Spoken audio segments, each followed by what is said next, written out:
যখন কোনো নারী আপনাকে বিরক্ত করে তখন সব ঠিক আছে। যখন কোনো নারী আপনার উপর অভিযোগ তোলে তখনও সব ঠিক আছে। যখন কোনো নারী আপনার সাথে ভীষণভাবে ঝগড়া করে তবুও সব ঠিক আছে।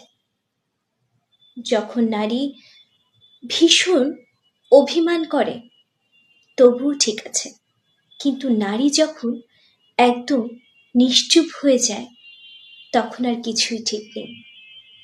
একটি নারী চুপ হয়ে গেছে মানে আপনার থেকে সে অনেক অনেক দূরে সরে গেছে। এতটা দূরে সরে গেছে তাকে হয়তো আর চাইলেও আপনি ফিরিয়ে আনতে পারবেন না। আর যদি পারেনও হয়তো সে আর আগের মতো আপনাকে ভালোবাসবে না। তাই নারী নিশ্চুপ হয়ে যাবার আগেই তাকে বুঝতে শিখুন, সম্মান করতে শিখুন, সময় দিতে শিখুন, যেন বড্ড বেশি দেরি না হয়ে যায়।